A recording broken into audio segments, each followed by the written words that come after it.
I just finished testing the 44mm version of the Amazfit T-Rex 3 Pro, and I actually ended up recommending this particular device to a friend of mine. Though of course there is a lot of nuance and personalization involved, so I cannot recommend it to everyone. However, for this price, this thing punches above its weight in many ways, and even the smaller version in the end now comes with a two-colored LED light on the front, red and white, which makes this quite the complete package, and definitely the one I would prefer. So I definitely prefer the smaller version over the larger version, just because it's really quite big and I don't have the biggest wrists. Now, as always, we will do systematic and scientific testing now of the smaller version of the T-Rex 3 Pro, and this is close to a full review, but for the sleep data I had an issue with the reference, which meant I only had 2 nights of usable data, which I should mention up front. By the way, for those of you that are new to the channel, my name is Rob and I'm a postdoctoral scientist specializing in biological data analysis. Now, as I said, I really like this device. It has amazing battery life, a pretty solid app experience, and at $399 you get a lot of value for your money. Now, we saw early on with the larger version that the firmware still had a few bugs close to launch, but it seems most of those were solved upon launch, so none of you should have really experienced those bugs. But let's now put the smaller T-Rex 3 Pro through its paces and let's see how it performs in terms of heart rate tracking performance, sleep stage tracking accuracy, and GPS tracking consistency. And as you're used to, I want to start with the heart rate tracking. And as always, let's start with indoor cycling, which should be a relatively easy exercise to track. That's displayed right here with the Polar H10 reference along the horizontal axis and the Amazfit T-Rex 3 Pro along the vertical axis. And if the two would perfectly agree, all values should be on or close to this blue diagonal. And generally they are pretty close, but there's one moment where I detected a too high heart rate and also a few moments where I detected a too low heart rate. Still not bad overall with a correlation of 0.97, so should be pretty decent. But I still want to take a look at the individual sessions to see why there's sometimes a too low and sometimes too high heart rate. So here we have the first example interval spinning session. And it looks pretty good where the red line of the Amazfit T-Rex 3 Pro overlaps pretty well with the blue line of the Polar H10. But there are some deviations here in the beginning, and also this small peak here wasn't fully detected, otherwise pretty good. This session shows some issues here in the beginning. So it seems when it was just turned on, it needed a moment to calibrate. Then it was pretty okay, though there was still this small deviation here. But after this moment, it was basically spot on. And also this session is more or less perfect. So some minor issues, but nothing that would change how I work out. So for me, this would be good enough, and we can actually compare this performance to that of many other devices out there. And that's displayed in this overview right here, where the Amazfit T-Rex 3 Pro 44mm is marked in red, and the further to the top right the device is, the higher is its correlation. So we're using that correlation value that I showed in the first plot. I don't know if I mentioned it, but that correlation was 0.97, which is pretty okay. The correlation cannot be higher than 1. 0.97 is pretty good.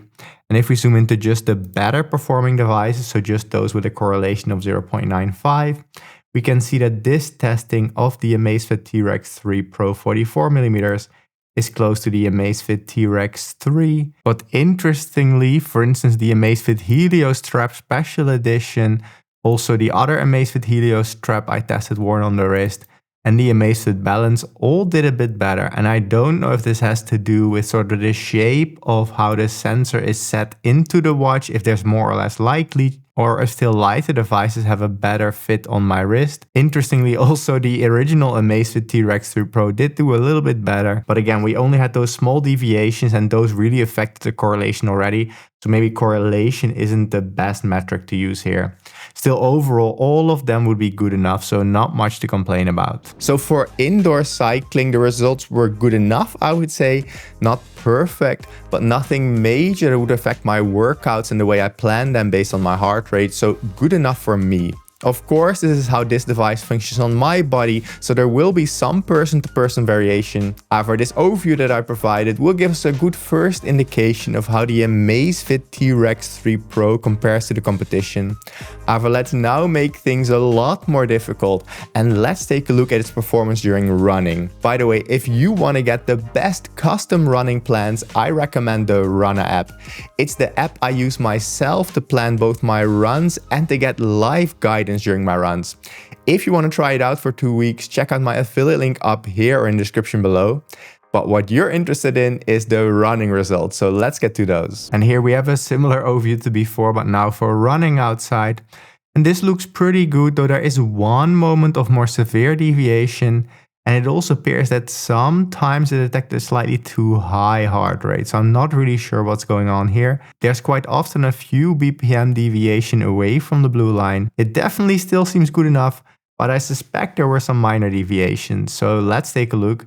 Again, a correlation of 0.97 is pretty decent. And here we have the first run that I did where we see the first moment it detected a too high heart rate, probably some form of cadence lock for just a little bit. And after that, for most of the intervals, was actually pretty okay, just barely missing the peaks right here. Otherwise, looking pretty okay. This run is almost spot on, so pretty good. And here again, we have some minor deviations. So sometimes slightly too low, sometimes slightly too high. Nothing really big, but some minor issues right here. Again, this wouldn't really affect my workout, but I would like to see it be even more spot on. But let's now put these results again into the perspective of many other devices, and that is shown right here, where again we want the device to be as far to the top right, and the Amazfit T-Rex 3 Pro 44mm version actually isn't doing too bad.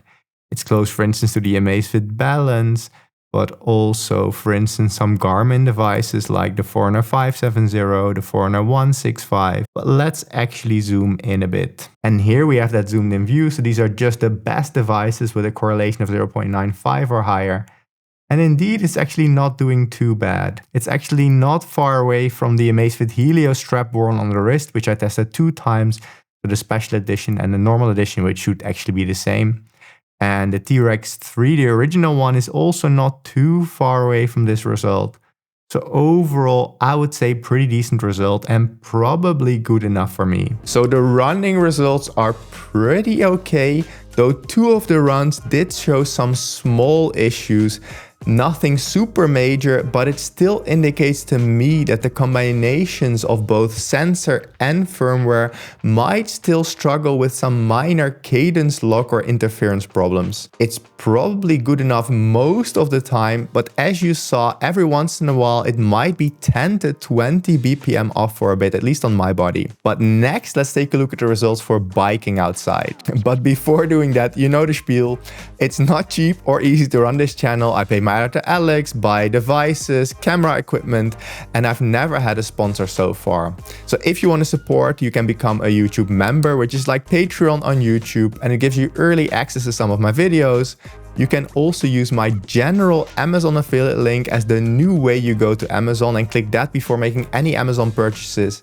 It doesn't cost you any extra and it really helps. You can even bookmark it if you like by using Ctrl or Command D after clicking it 1 time. And if you then make that the way you go to Amazon, it supports the channel and it doesn't cost you any extra. And there's also a bunch of other affiliate links in the description below, many of which give you the best discount possible for instance, the Aura Ring, the Whoop strap, but also the Sleep Pod. But let's get back to the results. And here we have the results for cycling outside, where we're starting to see the first issues. Yes, most points are still on or at least close to the blue line, but there's now quite a few points below the blue line and quite a bit away from it. So this isn't so amazing. It's not the worst I've ever seen, so that correlation of 0.87 actually isn't half bad, but I do expect that a few of the peaks in my heart rate are either missed or there's delay in picking up on them. But let's see if that's actually the case. And here we have the first bike ride, and this actually looks mostly good. Maybe one dropout right here, where for a moment it didn't detect my heart rate, but otherwise looking pretty good. Some small deviations, but this will be good enough. Here for this bike ride, we do see those delays in picking up on increases in my heart rate. Also right here, one moment of dropout and also one peak was missed. Here 2 or even 3 peaks were missed. Here again, delays in picking up on changes in my heart rate.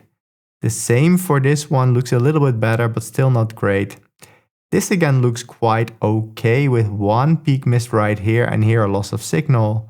This one also doesn't look too bad.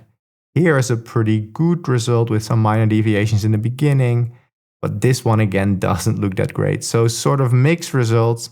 For cycling outside, I would prefer using an external ECG chest strap, I think. But let's put this into the perspective of many other devices, which is shown right here. So the further to the top right, the better the performance.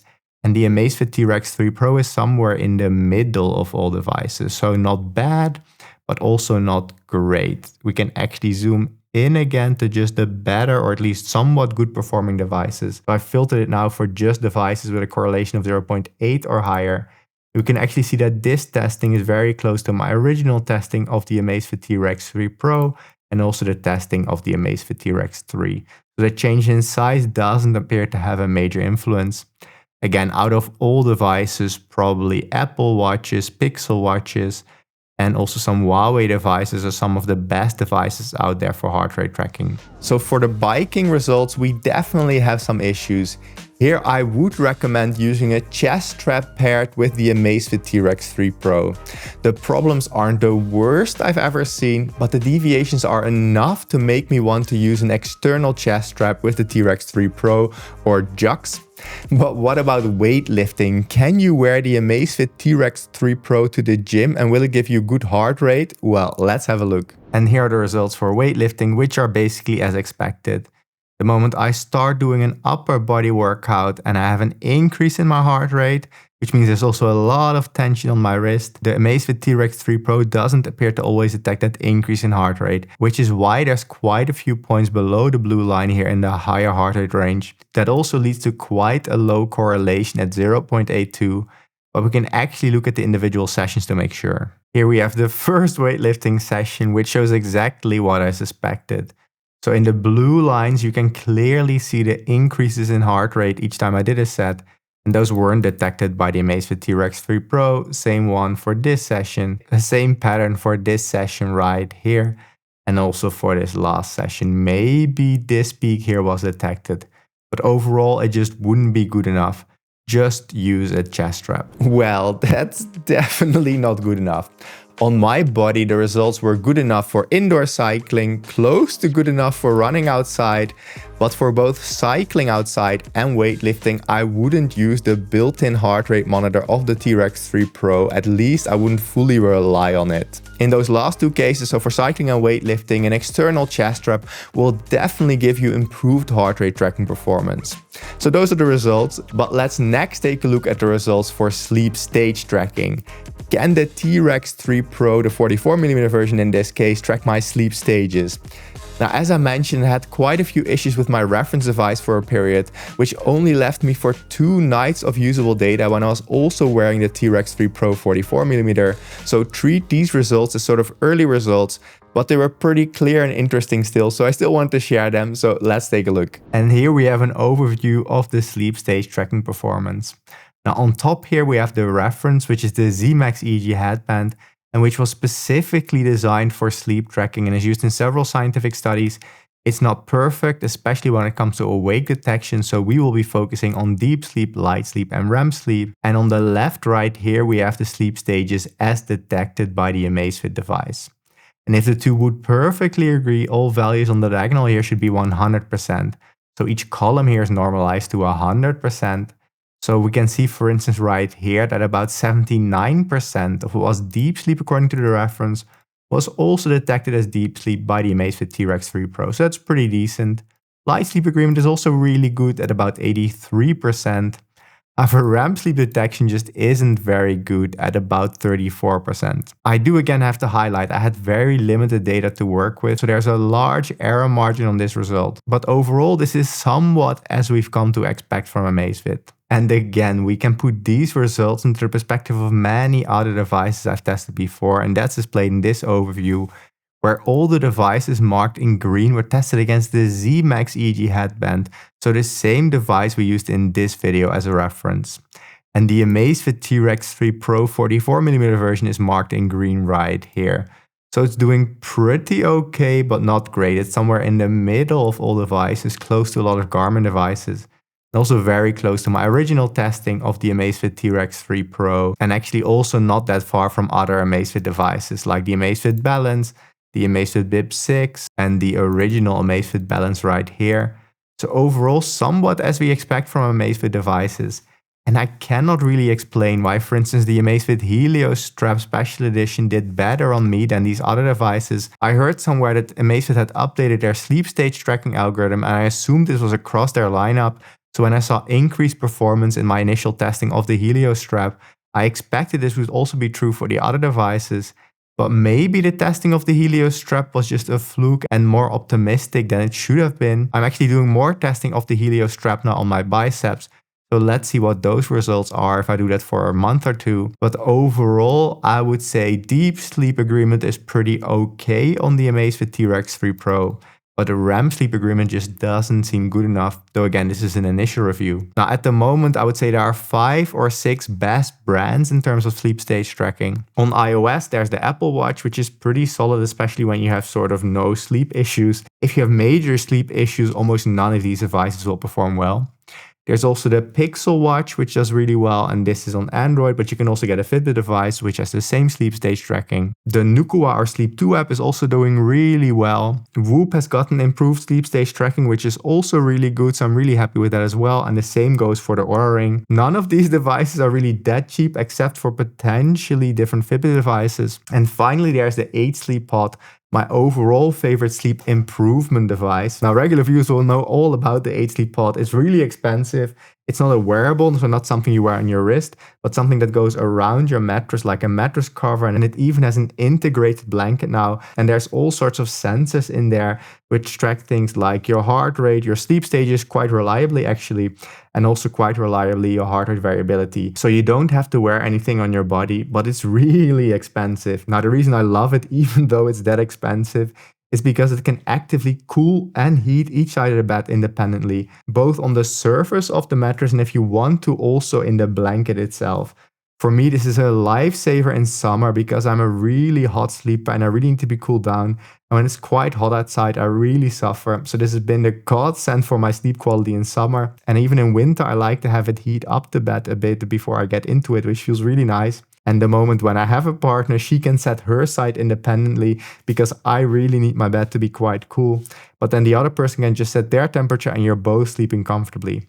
Now, if you want the best discount possible, because it is really expensive, you can use my affiliate link up here or down here. Thanks for considering to use that link if you're planning to get it, but only get it if you can really afford it. I don't really think you should buy really expensive things on credit if it gets you into trouble. But back to the results for Amazfit devices. Amazfit devices appear to be somewhat in the Garmin category of sleep tracking, where the deep sleep is pretty okay, but the REM sleep still needs to be worked on. So I would say that the sleep results are mostly as I expected and as we've seen for many Amazfit devices. This actually makes me doubt a little bit again if the sleep tracking that I saw that might have been improved with the Helio strap was actually improved or if this was a fluke, but future testing will have to show that. Overall, the performance of this Amazfit device is very similar to, for instance, Garmin sleep stage tracking. The deep sleep and light sleep tracking appear to be pretty solid, but it's REM sleep tracking where it struggles, similar to Garmin. So know what you are getting if you're getting yourself an Amazfit device. It's not great, not terrible, but sort of in that Garmin territory. As a basic tool, I would judge it to be useful, but don't put too much stake in, for instance, the REM sleep tracking. Next, let's take a look at the GPS tracking performance. This is important for instance, your total distance traveled when you're running or cycling, but also your pace and your speed. So let's take a look. Now let's start with 5 times I cycle to work. And the way we're going to test the GPS tracking accuracy is by testing how consistent the signals are. And if they're very consistent, so if I cycle the same route several times and you get more or less the same result, then it's more likely that the GPS tracking is pretty good. Now, normally I also test how long it takes for it to acquire the signal, but I now started it at my apartment and I don't want to show you where it is, but I can tell you the signal was acquired quickly, so that's good. And looking at the consistency in the beginning, it's already pretty decent actually. Also here the quality is really good, quite close together. Here there's a bit more deviation, but still not that bad actually. Also relatively consistent here, not too bad. Maybe a bit smoothed around the corner here, but otherwise looking pretty good. Here there's a bit of deviation, but also not super bad. Here also quite good. Some devices are a bit better around here, but this is actually not that bad. Here it's looking really good, really consistent. One signal deviating a bit, but nothing to complain about. Also here looking really good. Here I have to wait in front of the traffic light and you can see it drifted a little bit, but otherwise looking quite good. So here a bit more deviation than I'd like to see. Here also looking quite good. Here there is some deviation, and here near the end maybe deviating a bit more than I would like, but otherwise actually quite solid GPS tracking performance. But let's now take a look at a few times I cycled back from work. And right here we have the results for 3 times I cycled back from work. And here in the beginning we see a bit more deviation than I'd like. Also here not great. It's all looking quite okay actually, not too bad. Here also a little bit of deviation, but not too bad. Here a bit more deviation than I'd like to see. Also right here quite a funny signal through the middle of the Michaela-Platz. So maybe a bit more smooth than I actually cycled. Also here maybe a bit more deviation than I'd ideally like to see, but still pretty good. Also here one signal's going through some buildings. Here also okay with one signal going through some buildings. And then here actually I took a different route. And near the radio tower it's actually not horrible. Overall quite solid performance I have to say. I have seen a bit better from some Garmin devices, but otherwise really good. But let's now take a look at some of my runs. And here we have one run that I did, which looks actually not too bad. Here in the beginning, so on this side, it should be a bit easier for it to track my GPS signal, so there's no obstructions on this side. But this sort of orangey color right here is a high wall, so often it struggles more. But for this run, only one time was the signal a bit further away here. Otherwise, actually looking quite good. Of course, a little bit more deviation on this side than on this left side. But otherwise, also here looking quite good, potentially a little bit smoothed out. But there was one run that looked quite funny, let me show you. And that's this run right here. So on this side it looks really good, but then here for some reason near the end of the wall, a few of the signals all of a sudden deviate away from it. So here it still looks quite good, but then all of a sudden it starts drifting and then it comes back again. Now I did a quite long run this time, so maybe 10 or 12K or so many circles. But I don't know what's going on here. In most cases it was okay, but just on 6 occasions it appears it struggled a little bit. And I have no idea. I've never seen this before. Don't know if you guys have any ideas. Otherwise GPS tracking is quite solid. It's just this one run and these 6 moments where I deviated just here near the end, and it just has me going through this wall. It's just looking a bit weird. So I'm not too sure. For some reason in those moments, maybe the constellation of satellites was quite bad. Overall, keeping everything we've just seen in mind, pretty solid performance with one weird thing going on right here. So the GPS tracking, at least for outdoor cycling, was pretty solid. And this gives me quite a bit of confidence that it's a pretty decent GPS tracker. However, the results for running for this one run had this one weird location where it sometimes deviated, and it didn't happen for the other run, and I'm not really sure what's going on here. It could be that when I was next to the wall it had some trouble with the GPS, and then when it got better signal again it somehow deviated for a second. But I'm not sure why this artifact happened actually. This is just one explanation I can think of. It could also have to do with some kind of smoothing or something else. And it only happened during one of my runs, which is pretty weird. But I'm just showing you the data as I have them. If you have any idea, please let us know in the comments below. And if you have any experience with either the smaller or the larger version of the T-Rex 3 Pro. Overall, I think that the Amazfit T-Rex 3 Pro definitely has its quirks. But for the price, it's really contending with the likes of Garmin and Coros. And though Amazfit is still a bit newer to the sort of adventure watch field, which likely means some growing pains and some firmware issues, they offer very solid features, hardware and firmware at a very good price. And that's actually why I recommended it to a friend of mine. Her Apple Watch battery is getting really bad and she wanted a watch preferably with advanced mapping features for her trail running. Now she said actually that in the end, after some research, she decided on the Forerunner 570 from Garmin since the 970 was way too expensive and that meant giving up on some of those mapping features. However, given that the 44mm version of the T-Rex 3 Pro is at least a bit more acceptable in terms of size on the female wrist compared to the larger original, she's now considering this device. Now, I'm personally, in terms of design, not a fan of the gold coloring that comes with the device, and I wish they'd made, for instance, an all black model, or maybe white with silver, more similar to the Forerunner 570 and 970 options. But of course, that's very personal. Overall, this is not a perfect device, but for the price, it's very solid. The one thing I'm still struggling with is why those GPS tracks during running were so weird, but just for one run in one particular location. It wasn't there in the other run, so it might be a fluke. And I'm pretty sure those weren't the actual running tracks that I did. I think I ran the same consistent route and it was unobstructed. So it might just be some kind of fluke occurrence. Now I'll try to get a few more runs in a few months or so and see if I still have this issue. And again, I'm curious about your experience as well. However, given that the cycling GPS was also pretty good, I'm not super worried.